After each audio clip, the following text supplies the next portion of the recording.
Caitlin Clark, Breanna Stewart receive major news away from WNBA. For a long time, fans had one question whenever Caitlin Clark was hailed as the greatest of all time. Where's her national championship? This wasn't just casual chatter. Critics and former players, including Sue Bird, have voiced that Clark shouldn't be in those conversations until she wins a major title.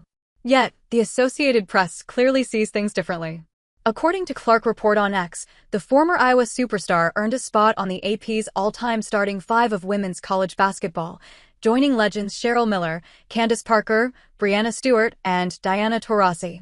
Clark and Stewart are the only active players on the list, a clear testament to the monumental impact they've had on the game. Being named an AP All-American is one of the most storied honors in college sports, Caitlin Clark said. It means a lot to be named to this all-time list alongside players I looked up to. It's fun to think about what it would have been like if we all played together. And she's earned every bit of it. Clark not only led Iowa to back-to-back NCAA championship game appearances, but also shattered the all-time Division I scoring record, men's or women's. Along the way, she rewrote the NCAA record books with a mix of jaw-dropping range and court vision. She set the NCAA single-season record for three-pointers made. She became the first Division I women's player to score 1,000 or more points in two separate seasons. She became the first player in NCAA tournament history, men's or women's, to record 3 career 40-point games. She recorded the most 30-point games by any player, men or women, in Division I basketball over the past 25 seasons. If the backcourt of this team looks strong with Clark, the frontcourt is just as elite with Breanna Stewart holding it down. When you talk about the greatest players to ever grace college basketball, Stewie's name will always be among the top 3, and for good reason. How many players can say they won a national championship every single year they played and earned the Most Outstanding Player award each time? Exactly 0, except for the Liberty superstar herself.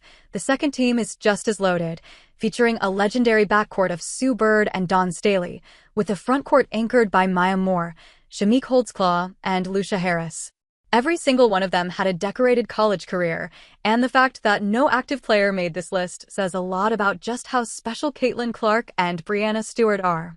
Aya Wilson did make the reserves, adding another modern-day great to the mix. That said, with the off-season now in full swing, both Clark and Stewart have their plates full, no matter what direction the WNBA's future takes. While Stewie will suit up for Unrivaled, Caitlin Clark will be switching things up entirely by playing a different sport, Caitlin Clark to compete in the Annika Pro-Am. I don't know what I'm going to do tomorrow. I don't know what I'm going to do the next day. Maybe play some golf. That's what I'm going to do until it gets too cold in Indiana. So I got that. I'll become a professional golfer, Clark said when asked about her off-season plans last season, and she's about to run it back again this year. The WNBA star is set to make her return to the LPGA Tour at Pelican Golf Club in Bel Air, Florida, where she'll take part in the Pro-Am on November 12th tournament. The event will run from November 12th through 16. For those wondering, the tournament is hosted by World Golf and LPGA Hall of Famer Annika Renstam. It is the LPGA Tour's final full-field regular season event for the 2025 season and features a $3.25 million purse.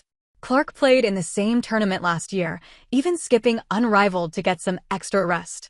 Unfortunately, it didn't go as planned, as her sophomore season was plagued by 3 separate injuries. Looking ahead, fans can only hope history doesn't repeat itself and that next season, whenever it kicks off, we get to see the very best of Caitlin Clark on the court.